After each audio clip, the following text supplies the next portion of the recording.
ఎందుకమ్మా ఇక్కడ పూలకుంట మండలంలో సొంతంగా భూమి వ్యవసాయం చేసుకోకుండా, వ్యవసాయం లేకపోయినా ఇక్కడే ఉండకుండా భర్తతో కాపురం చేసుకొని హ్యాపీగా ఉండకుండా అంత దూరం ఎందుకు వెళ్ళాల్సి వచ్చింది? నాకు భర్త సంపాదించే ఆదాయం అంటే ఏం లేదు సార్. చిన్నపిల్లలప్పటి నుంచి నేనే వాళ్ళని సాక్కోవాల. ఎక్కడికన్నా పని పోతే మా భర్త కొట్టేవాడు. అతను సంపాదించి పెట్టేది అంటూ లేదు.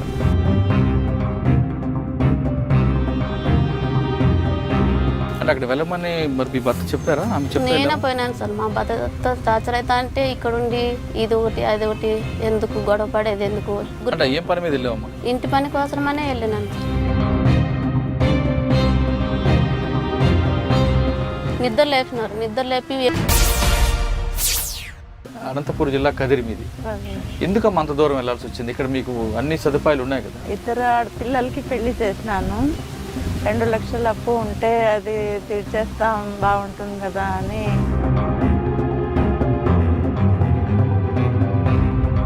అప్పటి నుంచి ఒకటే కష్టాలు ఉండేది. వాళ్ళు పంపిస్తారు, అక్కడ పోవాలా, మళ్ళీ వచ్చేయాలా. వాళ్ళు ఎందుకు పంపిస్తారో తెలీదు, వాళ్ళు మళ్ళీ ఎందుకు పిలిపించుకుంటారో తెలీదు.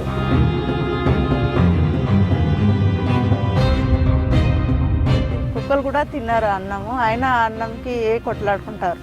అట్లా పరిస్థితి అక్కడ ఉంది. ఏం పని చేసేవారమ్మా మీరు?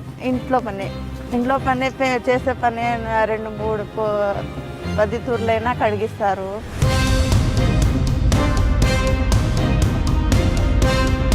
మన పిల్లలు ఎట్లున్నారు అని ఏడుస్తుంటే నీకు ఫోన్ కావాలా అని చెప్పి చెవులకి కొట్టినారు. 3 నెలలు రక్తం వచ్చింది.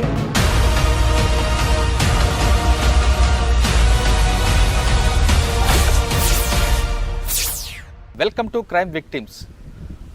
అనంతపూర్ జిల్లా నుండి బతుకు తెరు కోసం గల్ఫ్ వెళ్ళి అక్కడ బాధలు పడి తిరిగి అనంతపూర్ వచ్చిన వాళ్ళు పరిచయం చేసే ఈ కార్యక్రమంలో ఈ వారం మన గెస్ట్ అమరావతి గారు ఎందుకు ఆ గల్ఫ్ దేశం వెళ్ళారు, వెళ్ళిన తర్వాత ఆమె వెళ్ళిన పని నెరవేరిందా లేదా, తిరిగి ఏ కష్టాలతో ఎదుర్కొంటూ ఇండియా వచ్చారన్న విషయాల్ని ఆమె ఆవిడ తెలుసుకుందాం. అమరావతి గారు నమస్తే. ఎందుకమ్మా ఇక్కడ పూలకుంట మండలంలో సొంతంగా భూమి వ్యవసాయం చేసుకోకుండా, వ్యవసాయం లేకపోయినా ఇక్కడే ఉండకుండా భర్తతో కాపురం చేసుకొని హ్యాపీగా ఉండకుండా అంత దూరం ఎందుకు వెళ్ళాల్సి వచ్చింది? నాకు భర్త సంపాదించే ఆదాయం అంటే ఏం లేదు సార్. చిన్నపిల్లలప్పటి నుంచి నేనే వాళ్ళని సాక్కోవాల. అట్లా అని చెప్పేసి వాళ్ళకి చదువులు ఖర్చులు తిండి బట్టలు అన్నీ సంపాదించుకొని చేయాల. ఎక్కడికన్నా పని పోతే మా భర్త కొట్టేవాడు. అతను సంపాదించి పెట్టేది అంటూ లేదు. అట్లా అని చెప్పేసి ఇంక ఇక్కడ ఉండి నా కూతురు ఓ పాప వయసుకు వచ్చింది. నా పాప పెళ్లి చేసుకోవాలా, చదివించుకోవాలా. ఇంకా 2 పిల్లలు ఉన్నారు, వాళ్ళకు చదివించుకోవాలా. మా అమ్మ వయసు అయిపోయింది. అమ్మ కష్టపడేదంటూ ఏం లేదు. ఇంక ఇక్కడ సంపాదించుకుంటేకి 100 రూపాయలు 200 కూలి చేసుకుని ఆ బిడ్డలు నేను ఎలా పోషించుకోవాలా, అవకాశం లేదు నాకు. అక్కడ పోతే ఏదైనా నా బిడ్డలకు ఆదర చూస్తుందేమో అని చెప్పేసి అక్కడికి వెళ్ళాకే. అంటే అక్కడ వెళ్ళమని మరి మీ భర్త చెప్పారా? ఆమె చెప్పారా? నేనే పోయినాను సార్. మా భర్త టార్చర్ అవుతా అంటే ఇక్కడ ఉండి ఇది ఒకటి అది ఒకటి ఎందుకు గొడవ పడేది ఎందుకు, డైలీ గొడవ ఎందుకు అని చెప్పేసి అక్కడ పోయినా. ఒప్పుకున్నారా? ఒప్పుకున్నారు. ఇంక ఇక్కడంటూ ఏం పని చేయాల, ఆడుకొని పోయినా. పోయేళ్ళకి అక్కడ పోతే 2 పిల్లలు 2 పెద్దోళ్ళు అన్నారు. 3. ఏం పని మీద వెళ్ళావు? ఇంటి పని కోసమనే వెళ్ళినాను సార్. నా బతుకుదురు సంపాదించుకోవాలి, నా బిడ్డలను సాకోవాలా, వాళ్ళకి చదివించుకోవాలి, వాళ్ళ ప్రాజెక్టులు చేయాలని చెప్పి అక్కడికి వెళ్ళిన. అక్కడ పోతే 2 పిల్లలు 2 పెద్దోళ్ళు అన్నారు. 2 పిల్లలు 2 పెద్దోళ్ళు అంటే 3 పిల్లలు 3 పెద్దోళ్ళు ఉన్నారు. అది 2 ఇంట్లో పని ఉండింది. నాకు తెలియదు అక్కడని అట్లా జరుగుతుందని. మధ్యాహ్నం వరకు హాఫ్ టైం వరకు ఇంటి పని చేస్తాను, హాఫ్ టైం వరకు ఇంటి పని చేస్తాను. మళ్ళీ నైట్ 2 గంటలకు వచ్చి మళ్ళీ ఫస్ట్ ఇంట్లోనే చేస్తాను. అట్లా వాళ్ళు పిల్లల్ని చూసుకోలేదని కొట్టేది, సక్రమంగా ఏమి తీర్చేది లేదు. నాకు కొడతాన్నాడు. ఎక్కువ మాట్లాడితే ఎందుకు నువ్వు మాట్లాడుతాడు అనేది కొట్టేది. పిల్లలను చూసుకోలేదు. నా పిల్లలు కొంచెం ఏమన్నా మాట్లాడితే ఎక్కువ అరిచేసేది, నన్ను కొట్టేస్తుంది అని చెప్పి ఊరికేనంతా వాళ్ళకి కాయించి చెప్పేసేది. అట్లా చేస్తా అంటే ఒకరోజు వచ్చి కొట్టినాడు. కాఫీ గ్లాస్తో వేసినాడు. వచ్చి కాలర్ పట్టుకొని కొట్టినాడు. ఎవరు? అక్కడ కపిల్ మళ్ళీ నేను చెప్పిన ఇజా తీసినాము చెప్తే మనం ఇక్కడ వచ్చేసినాము ఏం చేయలేము, ఇది మన దేశం కాదు, వాళ్ళ దేశం, వాళ్ళు ఏమన్నా అనిపించుకోవాలా, కొట్టినా కొట్టించుకోవాలా, కొన్ని రోజులు అంటూ మన టైం వచ్చే వరకు ఓపిక పట్టుకోవాలా, వాళ్ళు ఏమన్నా అనిపించుకొని చేయాల్సిందే అని చెప్పి ఆమె నన్ను ఓదారుస్తానింది. ఓదారుస్తుంటే ఇంక మనం డబ్బుల కోసమే వచ్చినాము, వాళ్ళు టార్చర్ పెట్టినా పడల్లా అని చెప్పేసి అట్లే పడుతున్నా. మళ్ళీ నాకు ఈ కొన్ని రోజుల తర్వాత ఒక సంవత్సరం 1.5 సంవత్సరం అయినాక కాళ్ళు నీ సంవత్సరం పనిచేసావు కదమ్మా, ప్రతి నెల జీతం ఇచ్చేవారా? ఇది 3 నెలలకు 4 నెలలకు అట్లా పంపిస్తున్నారు. ఏమంటే డబ్బులు రాలేదు అనుకుంటున్నారు. 4 నెలలు డబ్బులు వాళ్ళ పక్కే ఉండిపోయింది. 4 నెలలు 2 నెలలు పట్టుకుంటున్నారు, 2 నెలలు ఇస్తున్నారు. అదేం అట్లా అంటే మాకు డబ్బులు రాలేదు, డబ్బులు వచ్చింటే మేము కూడా ఇచ్చేవాళ్ళమే కదా, డబ్బులు రాని మేమేం చేస్తాము, నీ పిల్లలకి ఇది అవుతుంది లేదు, దండికి ఖర్చు అవుతుంది, అది వాళ్ళను చదువులకి ఇమ్మని చెప్పు, ఫీజు కట్టమని చెప్పు, బట్టలు కొనమను అని వాళ్ళు అక్కడే నాకు ఓదారుస్తున్నారు. భోజనం బాగా పెట్టేవారా? భోజనం ఒక పూట పెడితే ఒక పూట లేదు. అయినా కానీ ఇంకా భరించేది తప్పదు కదా సార్. అక్కడ పోయినాక మాకు తెలియదు, మీకు తెలుసు సార్, నువ్వు అక్కడ పోతే మా పిల్లలకి ఎంత ఖర్చు వచ్చేది, మేము మాకు అక్కడ ఎంత తిండి పడేది, ఈ డబ్బులు మాకు చాలదంటే మీ డబ్బులు మాకు తెలుస్తుంది, ఇది ఎత్తుకొని వాళ్ళను చదువులు ఫీజులు కట్టుకోమను, తిండి పెట్టుకోమను, హాస్పిటల్లో చూపించుకోమను అని ఆ డబ్బులతోనే సర్దుకోమని చెప్పు, నువ్వు ఒకదాన్ని సంపాదించి వాళ్ళకి ఏం పెట్టలేదు, ఇక్కడ దాచుకోమాకల్లే అంటున్నారు. దాచుకుండే కాదు సార్ నేను ఇక్కడ వచ్చిండేది, నా బిడ్డలు తిండి పెట్టుకుంటేకి వాళ్ళని చదివించుకుంటేకి మీరు కొడతానే తిడతానే పడి వాళ్ళు తిండి పెట్టుకుంటున్నాను అని అంటే వాళ్ళు నన్ను మా మీదనే తిరుగుపడతావా అని చెప్పేసి కొట్టేకి వస్తున్నారు. అంటే ఇక్కడ భర్త చేతిలో తనని తిన్నావు, అక్కడ వెళ్ళి ఆ చేతిలో తన తిన్నావు, బాధ అనిపించలేదు? బాధ అనిపిస్తే ఏం చేయాలి సార్, తప్పదు కదా, అట్లని పడతాను. మళ్ళీ కొన్ని రోజుల తర్వాత నిద్ర లేపి ఎక్కువ పిలుస్తాను ఏమని చెప్పేసిన బాత్రూంలో పోయి మొహం కడుకుందామని పోయినా నీళ్ళన్నీ కాలిపైన పడినాయి, వచ్చి కాలంతా కాలిపింది, బొబ్బలు వచ్చేసినాయి ఇక్కడంతా. మళ్ళీ నేను పని చేయకున్నా ఒక వారం 10 రోజులు చేసేళ్ళకి ఎక్కువైపోయింది కాలు. హాస్పిటల్ పిలిచిపోండి అంటే పిలిచిపోలేదు. అక్కడే ఒక నెల 1.5 నెలలంతా జ్వరం కాసింది, అయినా హాస్పిటల్ పిలిచిపోలేదు. కాలు అంతా కాలిపోయింది. మాకు హాస్పిటల్ పిలిచిపోతే నీకు కేసు అవుతుంది, మేము పిలిచిపోము, మమ్మల్ని మేమే కాల్చినామంటారు, నువ్వెందుకు కాల్చుకున్నావు మాకు చెప్పచ్చు కదా ఇట్లా అట్లా అని చెప్పి వాళ్ళని మళ్ళీ గలాటుకు వచ్చినారు. ఇంక నేను పని చేయలేను, నా నుంచి కాదు, నా కాలు ఎక్కువ నొప్పిస్తుంది, మళ్ళాడే కాలేదు అంటే నువ్వు ఇండియాకి వెళ్ళిపోవాలని చెప్పి కాల్చుకున్నావు, మేము పంపించలేదని చెప్పేసి నువ్వు కాల్చుకునేది, మేము పంపించము నీకు చూపించము, మానే వరకు అట్లే పని చేయండి. ఆటికి చేసిన 2 వారాలు చేసిన, సాధ్యం కాలే నాకు, నేను చేయలేను మీరు ఏమన్నా చేసుకోండి అంటే 4 నెలలు డబ్బులు వాళ్ళకల్లే ఉన్నాను. కొట్టే మధ్యలో మరి మీ ఆయన ఎప్పుడైనా ఫోన్ చేశారా పిల్లలు కానీ? నేనే చేస్తాను సార్. అక్కడ మ్యాన్ డబ్బులు అడిగారు అక్కడ కూడా? అడుగుతా అన్నాడు, ఎందుకు పంపించలేదే అని, ఇస్తారంటే అని చెప్తాను. మళ్ళీ అక్కడ పోయినాక వాళ్ళ అమ్మాట అంటే ఇంకా నీ డబ్బులు ఉంది దానే టికెట్ పెట్టేస్తాము వెళ్ళిపోను, నా డబ్బులే కానీ నా బిడ్డల మగని చూపిస్తే సార్ నాకు పంపించండి అని చెప్పి నేను అక్కడ నుంచి వచ్చేసిన. రాగానే పిల్లలు కలిసారా? ఎయిర్పోర్ట్కి వచ్చారా? రమ్మన్నాను సార్. చూడగానే ఏమనిపించింది? ఇంకేమనిపించింది, ఏడుపు వచ్చేసింది సార్. అక్కడ వస్తాను ఇట్లే. మనం వెళ్ళిన పని నెరవేరిందంటావా? డబ్బులు అప్పులు తీరే పని? లేదు సార్, ఇంకా అప్పులు ఉన్నాయి, కొంచెం తీరినాయి కొంచెం ఉన్నాయి. అయినా అట్లా అప్పులతోనే ఒక పాపకు పెళ్లి చేసినాను, 2 పిల్లలు చదువుతున్నారు. మీ ఊరు నుంచి ఎక్కువ మంది ఎందుకు వెళ్తున్నారమ్మా గల్ఫ్కి? వాళ్ళందరూ బీద పరిస్థితి ఉండి వచ్చినారు సార్, అంత బీద కుటుంబాలే. ఇక్కడ వ్యవసాయం చేసుకోవడానికి వ్యవసాయం చేసుకుంటే మాకు భూమి అంటూ కనీసం సెంటు కూడా లేదు సార్. ఇట్లా ఏమన్నా గవర్నమెంట్ ఆదాయం ఏమీ లేదు, వాళ్ళ సహాయం ఏమీ లేదు, భూములు అంటే ఏమి లేవు. ఇంకా డైలీ కూలీ చేసుకోవాలా, మేము కష్టపడుకునే డబ్బులతోనే సంసారం గడుపుకోవాలా. మరి ఎప్పుడైనా అధికారుల దగ్గరికి వెళ్ళి అడిగావా ఏమైనా కావాలని? అడిగినాను సార్, ప్రతి మీటింగ్కు పోతున్నాం, అడుగుతున్నాం, అర్జీలు ఇస్తున్నాం, కనీసం మాకు క్వార్టర్స్ కూడా ఇవ్వలేదు సార్. ప్రతి మీటింగ్కు పోయినాం, అర్జీలు ఇచ్చినాం, మా పరిస్థితి ఇట్లా ఉంది అన్నాను. సరేలమ్మా ఇస్తాము, గొర్రెలను ఇస్తాము, ఇది ఇస్తాము అది ఇస్తాము అని చెప్పి ఊరికి ఆశ పెడతాన్నారు అంతే. మాకు ఇచ్చిందంటూ ఏమి లేదు, క్వార్టర్స్ కూడా ఇచ్చింది లేదు ఇంతవరకు కూడా. మా అమ్మకు చిన్న ఇల్లు ఉంటే ఆ ఇంట్లోనే ఉన్నాం. ఇప్పుడు ఎలా గడుస్తుందమ్మ కుటుంబం? ఇప్పుడు కూడా నేను ఎక్కువ అక్కడ వచ్చిన ఒకటి నుంచి కాలుతో అట్లే పని చేసి కుళ్ళు పోతానే ఉన్నాను సార్. పని చేసుకురావాలా, డబ్బులు తెచ్చుకోవాలి. మా ఆయన చేసిందే తీర్పించుకుంటాడు, తిరుగుతూ ఉంటాడు, పని చేయడు పాట చేయడు, ఏం చేయడు. మీ జిల్లా మీ ఊరు నుంచి ఇంకెవరు వెళ్ళకుండా ఉండాలంటే ఏం చేయాలి? ఏదన్నా వాళ్ళకి సహాయం చేయాలి సార్. ఇంక వెళ్ళకన్నా ఉండాలంటే వాళ్ళకి ఇక్కడ ఏదన్నా బతుకు దూరవిస్తే దాంతో అది చూసుకొని ఉండిపోతారు కష్టపడుకుంటారు. కుటుంబ కష్టాలు తీర్చడానికి నువ్వు గల్ఫ్ వెళ్ళావమ్మా, కువైట్ వెళ్ళావు కదా, ఇంకా నీలాగా చాలామంది ఉన్నారు ఇక్కడ. వాళ్ళందరికీ అక్కడ వెళ్ళమంటావా వద్దంటావా? అది నేను చెప్పేది కాదు సార్. నేను వెళ్ళమన్నా చూడు మేము బతుకుదామంటే పోనీకి ఉన్నారని వాళ్ళ అభిప్రాయం ఉంటుంది. పోవద్దని ఆపేకి లేదు, పొమ్మని చెప్పేకి లేదు. నీ నా బాధ గురించే చెప్పిన, అందరికీ అట్లే ఉండదు కదా అని ఆలోచించుకుంటారు సార్. అక్కడికి వెళ్తే సుఖపడతారా కష్టపడతారా అని చెప్పు. కష్టపడేది మాత్రం గ్యారెంటీ. కష్టపడంది మాత్రం డబ్బులు సంపాదించుకొని తిరిగి రారు. ప్రతి మనిషి అక్కడ కష్టపడాల్సింది. కొంతమందిని బాగా ఇబ్బంది పెడతారనేది ఆడవాళ్ళకి అనేది వాస్తవం. అదంటూ మేము చూడలేదు సార్. మేము ఉండే తను మాత్రం అట్లంతా జరగలేదు. ఇట్లా ఇంట్లో పని గురించి మాత్రమే ఎక్కువ పిల్లోళ్ళతో నా ఇంటి పని, వంట పని, పిల్లోళ్ళు మొత్తం అంతా చేపించి నైట్ 2 గంటల వరకు నిద్రని ఏం లేకుండా కష్టపెట్టినారు. పని గురించి టార్చర్ పెట్టినారు. మాకు సెపరేట్ రూమ్ ఉంటుందా లేదంటే రూమ్ ఉన్నది ఇచ్చినారు సార్. రూమ్ ఇచ్చినారు. బాగానే చూసుకున్నారా? అక్కడ చూసుకున్నారంటే బాగా అంటే ఏది చూసుకోవటము, నైట్ 2 గంటల వరకు పని చేపించేది. ఇప్పుడన్నా అన్నం తింటానంటే తినే అన్నం కావాలంటే మళ్ళీ తిందులేరా అనేది వచ్చేది. ఇట్లా ఎదురు కూర్చుండేది, నీలా కూర్చుండేది. నేను అన్నం తింటాను తినేసి వస్తాను అంటే నువ్వు తినే వరకు నేను కూర్చుంటా తిను తొందరగా అని చెప్పేది. ఒక రోజు తినే అన్నం కూడా వదిలేసి వెళ్ళిపోతాను, తట్టు కూడా ఇసిరేసేసి వెళ్ళిపోతాను. ఈ అన్నమే వద్దులే అని చెప్పేసి. అంటే అక్కడ మీలాగా ఎంతమంది ఉంటారా మాకు బాధితులు? ఉన్నారు, చాలా జనాలు ఉన్నారు. ఇంటింటికి ఓ మనిషి ఉండాల్సిందే సార్. ఎందుకు మన వాళ్ళు ఎందుకు ఉంటారు, వేరే రాష్ట్రం వాళ్ళు ఎందుకు ఉంటారు అక్కడ? అది మాకు ఎట్లా తెలుస్తుంది సార్. ఎక్కువ తెలుగు వాళ్ళు ఉంటారా మిగతా దేశాలు?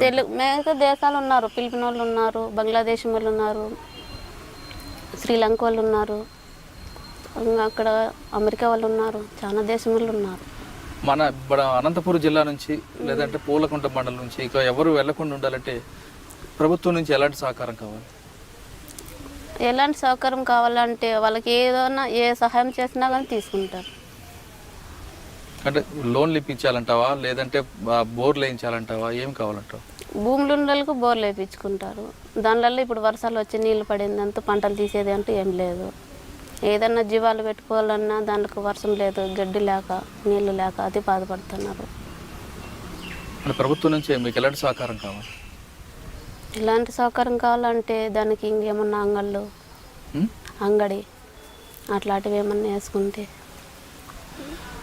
అనంతపురం జిల్లా పూలకుంట మండలం నుండి ఇకపై ఎవరు గల్ఫ్ దేశాలకు వెళ్లకుండా ఉండాలంటే ప్రభుత్వం ఖచ్చితంగా రంగంలో దిగాల్సిన అవసరం ఎంతైనా ఉంది. ఇక్కడ పంటలు భూములు లేని వాళ్ళందరూ కూడా చిన్న షాపులు కానీ లేదా పావలా వడ్డీ కానీ రుణాలు ఇస్తూ వాళ్ళకి ఎక్కడ సహకరిస్తూ వాళ్ళకి వేరే వ్యాపారాలు తీస్తే ఖచ్చితంగా అనంతపురం జిల్లా నుంచి ఇకపై ఎవరు గల్ఫ్ తీసుకువెళ్ళరు. లేదంటే ఈ పరిస్థితి రాను రాను చాలా తీవ్ర స్థాయికి చేరుకునే అవకాశం కనిపిస్తుంది. ఎందుకంటే అనంతపురం జిల్లా కరువు ప్రాంతంగా ప్రకటించామంటున్నారు కానీ అది ఇంకా పూర్తిగా అమలు రావట్లేదు. అనంతపురం జిల్లా సరిహద్దు ప్రాంతం తీసుకుంటే పూలకుంట మండలంతో పాటు బెంగళూరు సరిహద్దు ప్రాంతం అంతా కూడా పూర్తిగా గ్రామాల్లో వ్యవసాయం లేక వాళ్ళందరూ కూడా 3 పూట్ల కాదు 1 పూట తిండి కూడా కష్టపడే కుటుంబాలు కనిపిస్తున్నాయి. ఇటువంటి కుటుంబాలు ఖచ్చితంగా రాబోయే కాలంలో గల్ఫ్ దేశాల వైపు చూడడానికి వీళ్ళని వరంగా మార్చుకోవడానికి బ్రోకర్లు కొంతమంది ఆ గ్రామాలకు రావడం, వాళ్ళకి ఆశ చూపించి గల్ఫ్ దేశాలు తీసుకువెళ్ళి వాళ్ళకి తీవ్ర ఇబ్బందులకు గురి చేస్తున్నారు. ఇకపైన ఇటువంటి కుటుంబాలు ఇటువంటి గల్ఫ్ దేశాలు కనబడకుండా ఉండాలంటే ప్రభుత్వం ఖచ్చితంగా రంగంలో దిగి వీళ్ళందరినీ ఆదుకోవాల్సిన అవసరం ఎంతైనా ఉంది. అనంతపురం జిల్లా కదిరికి చెందిన బేగం ఎందుకోసం గల్ఫ్ దేశాలకు వెళ్ళారు, అక్కడ ఎలాంటి చిత్రహింసలకు గురయ్యారు, ఆమె పడ్డ కష్టాలు ఎలాంటి కష్టాలు పడ్డారు, తిరిగి ఇండియా రావడానికి ఎన్ని అవస్థలు పడ్డారనే విషయాన్ని ఆమె నుండి తెలుసుకుందాం. బేగం గారు నమస్తే. అమ్మాయి అనంతపురం జిల్లా కదిరి మీది, ఎందుకమ్మా అంత దూరం వెళ్ళాల్సి వచ్చింది? ఇక్కడ మీకు అన్ని సదుపాయాలు ఉన్నాయి కదా. 2 ఆడపిల్లలకి పెళ్లి చేసినాను. 2 లక్షల అప్పు ఉంటే అది తీర్చేస్తాం బాగుంటుంది కదా అని ఆయన కూడా చెప్పకుండా అంతా రెడీ చేసి లాస్ట్లో చెప్పి పోయినాను. ఏదో ఒకటి బాకీలు తీరిపోతే బాగుంటుంది కదా. మీ ఆయన ఒప్పుకున్నారా? లాస్ట్లో ఒప్పుకున్నారు. ఏజెంట్ మీరు ఒప్పుకోలేకుంటే డబ్బులు కట్టాలా అట్లా అంటే ఇంకా ఏం చేసేది ఉంది, చెప్పకుండా చేసినావులే ఇంకా పోయి రాపో అని చెప్పినారు. మళ్ళీ పోతే అక్కడ మద్రాసు నుంచి ఎక్కిస్తున్నాడు ఆయప్ప. అక్కడ పోయినప్పటి నుంచి 3 రోజులు ఫోన్ చేయించలేదే అని ఏడ్చినాను. అది ఏడ్చినామని ఇసిపెట్టేసి ఆఫీస్లో ఇసిపెట్టేసినాడు. అక్కడ మస్కట్ అంటారు. దాంట్లో ఇసిపెట్టేసిన తర్వాత అప్పటి నుంచి ఒకటే కష్టాలు ఉండేది. వాళ్ళు పంపిస్తారు, అక్కడ పోవాలా, మళ్ళీ వచ్చేయాలా. వాళ్ళు ఎందుకు పంపిస్తారో తెలీదు, వాళ్ళు మళ్ళీ ఎందుకు పిలిపించుకుంటారో తెలీదు. వాళ్ళ మాటలు మాకు రావు. అట్లా డబ్బులు కూడా పని చేసిన డబ్బులు వాళ్ళే తీసుకుంటారు. పోనీలేని ఒక 3 నెలలు ఆఫీస్లో అట్లే జరిపినాను. అన్నం లే, ఫుడ్ లే, ఒకటే బాత్రూమ్, ఒకటే లెట్రిను. కష్టం. చాలా మంది మెంటల్ అయిపోయినారు. వాళ్ళు ఒకరు బయట పడితే ఇట్లా చెప్పుకోవాలా పోలీసులకి అని చెప్పుకుంటారు, ఏడ్చుకుంటారు. వాళ్ళ బాధలు చాలా మేము ఎట్లా బయటపడతాము, మేము బయటపడతామా లేదా చచ్చిపోతామా అని అట్లా ఉంటుంది అక్కడ. అయినా అట్లే అన్నం కోసం చాలా కష్టపడతారు. అన్నం కుక్కలు కూడా తిన్నారు అన్నము, అయినా అన్నంకి కొట్లాడుకుంటారు. అట్లా పరిస్థితి అక్కడ ఉంది. అక్కడ నుంచి ఒక 10 నెలలు వేరే చోట పోయినా పనికి. వాళ్ళు కూడా ఇట్లే కొట్లాడుకొని పని చేపించేది. ఆఫీస్ వాళ్ళు డబ్బులు మనకి అన్నారు, నీకేమో మళ్ళా నీకు ఒకటేసారి ఆఫీస్ వాళ్ళు ఇస్తారులే అని చెప్పి నాకు సంవత్సరం అంతా పని చేసి డబ్బులు ఇవ్వలేదు. ఏం పని చేసేవారమ్మా మీరు? ఇంట్లో పని చేసే పని 2-3 10 తూర్లైనా కడిగిస్తారు. అట్లే పని బాగా చేయలేకుంటే కొడతారు. ఇట్లా ముఖంకి కట్టినారు. ఆఫీస్లో అయితే పోతావు వచ్చేస్తావే అని చౌక్ కొట్టింటే ఫోన్ అడిగింటే మా ఇంట్లో ఎట్లున్నారో ఏమో ఫోన్ చేయాలా, మా వాళ్ళకి నా పిల్లలు ఎట్లున్నారు అని ఏడిస్తుంటే నీకు ఫోన్ కావాలా అని చెప్పి చెవులకి కొట్టినారు. 3 నెలలు రక్తం వచ్చింది. చెవులు కూడా నేను పని చేయలేరు. కడుపుకి కొట్టినారు. ఇట్లా దెబ్బలు తగిలింది బయట కనిపించకూడదు. అందుకు కడుపు మీద ఇట్లా కొడతారు, వీపు మీద కొడతారు. అట్లా కడుపుల్లో ఎందుకు గుద్దుతారు వాళ్ళు ఇట్లా పట్టుకొని కొడతారు. బయట దెబ్బలు చూడరు కదా ఆడవాళ్ళకి, బయట ఇక్కడే కనిపిస్తుంది. ఎక్కడ కొట్టినా చూపించరు. అందుకని కడుపు మీదే కొడతారు. ఇట్లా మళ్ళా వీపు మీద కొడతారు, బుట్టకాలతో తంతారు. అట్లా ఆఫీస్లో చాలా హింసలు అవుతున్నాయి. అది అందరూ అనుకుంటాము బయట పోయి చెప్పుకోవాలా అని, చెప్పేకి అవసరం లేక చేసేస్తారు. చాలా కష్టం. మెంటల్ అయిపోయింటే మేము మెంటల్ కాదు అని కొట్టినారు. చాలా మందికి అట్లా జరుగుతుంది అక్కడ. అది జరగకుండా కూడా చూసుకోవాలా. అట్లా అయింది. ఇంకా పోనీలే అని ఆఫీస్ దాటి ఇంటికి పోతే వాళ్ళు కూడా ఆఫీస్ వాళ్ళే అంట, వాళ్ళ బంధువులంట. మేము చెప్పేలాగే నల్లా లేకుంటే నీకు ఆఫీస్కి పంపించేస్తాను, ఆఫీస్లో కొడతారు, ఇట్లా ఉన్నారు కదా ఆఫీస్లో కొడతారు అని వాళ్ళు చెప్పిన పని అంతా చేపించి పాప పడిపోయినా కొడతారు, పాప లేచినా కొడతారు, పాప చూడలేకుంటే కొడతారు. అట్లా చాలా కొట్టి నాకు ఇది చేసేస్తున్నారు మనిషి అంతా. ఎప్పుడైనా ఒకసారి మీ హస్బెండ్ ఎప్పుడైనా కొట్టారు మీకు? మా హస్బెండ్కి ఫోన్ చేపించారు. ఇక్కడ ఉన్నప్పుడు ఎప్పుడైనా కొట్టారా? లేదండి. కానీ అక్కడ పోయి ఇక్కడ అది ఆ బాధ మనసులో ఎక్కువ అయిపోయింది. హస్బెండ్ కొట్టలేదు, తల్లిదండ్రులు కొట్టలేదు, అక్కడ పోయి అంత కష్టపడినానే నేను. మా ఇండియాలో మగోళ్ళు ముట్టుకోరు కొట్టేకి, అక్కడ కొట్టినారంటే ఎంత బాధ అవుతుంది. అది ఇక్కడికి వచ్చి కూడా మా పిల్లలకి మా హస్బెండ్కి చెప్పుకుంటే కూడా నాకు అంత ఏడుపు వచ్చేసింది. అట్లా అక్కడ పోయి కొట్టించుకున్నానే ఆ డబ్బుల కోసము అని చాలా బాధ అయ్యింది. అట్లా మళ్ళా వేరే ఇంటికి పోతే అది వాళ్ళు డబ్బులు ఇవ్వలేదు. సంవత్సరం అంతా నాకు డబ్బులు లేదు సార్. తర్వాత ఒక ముసలాయమ్మ దగ్గర 5 నెలలు పని చేసినాను. 5 నెలలు డబ్బులు వాళ్ళు ఇచ్చినారు. తర్వాత వాళ్ళు నేను ఆపరేషన్కి పోవాలా, నువ్వు ఏరో చోట పోవాలా అన్నారు. నేను అక్కడ పోయిన నుంచి 50 ఇండ్లైనా చేసింటాను సార్. ఒక్క ఇంట్లో కూడా సరిగ్గా నాకు దొరకలే. అందుకోసమై నేను ఆ పనికి పోయేకి నాకు కాదు మేడం. నేను చాలా చోట తిరిగినాను, మంచి మనుషులు లేరు. ఈ ఏరియానే మంచిగా లేదు. నేను మా ఊరికి వెళ్ళిపోతానంటే 2 లక్షలు ఇచ్చి పో అన్నారు. అప్పుడు ఇక్కడ నుంచి మా ఆయన 2 లక్షలు పంపించింటే నేను వచ్చినాను సార్. మీరు అప్పులు తీర్చడానికి ఇచ్చి వచ్చినాను. అట్లా కట్టి వచ్చినాను. ఇప్పుడు ఏం చేయాలో ఏమో తెలియదు. మరి మీ ఆయన తిట్టలేదా? ఇక్కడ అప్పులు తీరుస్తాను వెళ్ళి మరి తిరిగి ఆయనతో డబ్బులు ఇప్పించుకున్నారు కదా.